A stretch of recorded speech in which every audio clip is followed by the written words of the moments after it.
వ్యవసాయానికి సాంకేతికతను జోడిస్తే రైతులకు మేలు చేకూరుతుందని, వ్యవసాయ రంగంలో డ్రోన్ల వాడకం గేమ్ చేంజర్ గా మారనుందని కొత్తపేట ఎమ్మెల్యే బండారు సత్యానందరావు అన్నారు. అంబేద్కర్ కోనసీమ జిల్లా రావులపాలెం జిల్లా పరిషత్ బాలికల ఉన్నత పాఠశాల ప్రాంగణంలో మంగళవారం జరిగిన కార్యక్రమంలో ఆయన వ్యవసాయ యాంత్రీకరణ పథకాన్ని ప్రారంభించి రైతులకు పవర్ టిల్లర్లు, డ్రోన్లు పంపిణీ చేశారు.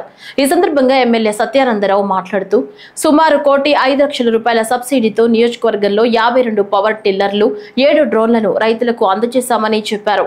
వ్యవసాయ రంగంలో నానాటికి పెరుగుతున్న పెట్టుబడులను నియంత్రించి అధిక దిగుబడులను సాధించేందుకు వ్యవసాయ యాంత్రీకరణ ఎంతగానో దోహదం చేస్తోందన్నారు.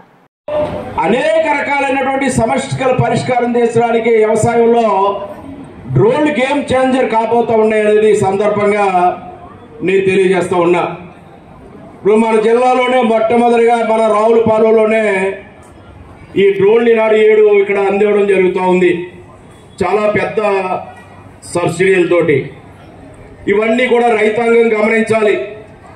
ప్రభుత్వం అనేక రకాలైనటువంటి కష్టాల్లో ఉన్నా, ఇబ్బందుల్లో ఉన్నా ఏ ఒక్కటి కూడా తగ్గేదే లే, ఏ విషయాలను కూడా తగ్గట్లేదు.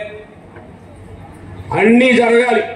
అమరావతి జరగాలి, పోలవరం ప్రాజెక్టు కట్టాలి, ప్రజలకి అన్ని ప్రభుత్వ పథకాలన్నీ కూడా తగ్గించకుండా అన్ని అందివ్వాలి, తల్లికి వందనం ఇవ్వాలి, అన్నదాత ఇవ్వాలి, పెన్షన్ ఇవ్వాలి, గ్యాస్ సిలిండర్ ఇవ్వాలి, గుంతలు లేని రోడ్లు ఇవ్వాలి, అన్ని కూడా అన్న క్యాంటీన్ నడపాలి, ₹5కే భోజనం పెట్టాలి.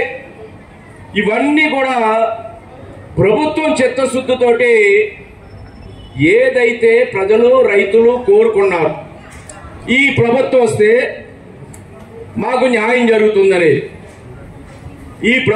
ఇటువంటి ప్రభుత్వం కావాలని ఎన్డీఏ కూటమి ప్రభుత్వం కావాలనుకున్నారు. ఆ నమ్మకాన్ని నిలబెట్టుకుంటూ ఈనాడు ఎన్డీఏ కూటమి ప్రభుత్వం పాగులాడుతూ ఉంది. కష్టాలున్నాయి, ఆర్థిక ఇబ్బందులు ఉన్నాయి, అయినా ఏ ఒక్కటి కూడా తగ్గేదేలే. ఈనాడు అన్నదాత సుఖీభవ అన్నదాత కార్యక్రమం కూడా త్వరలో అమలు చేయబోతా ఉన్నారు.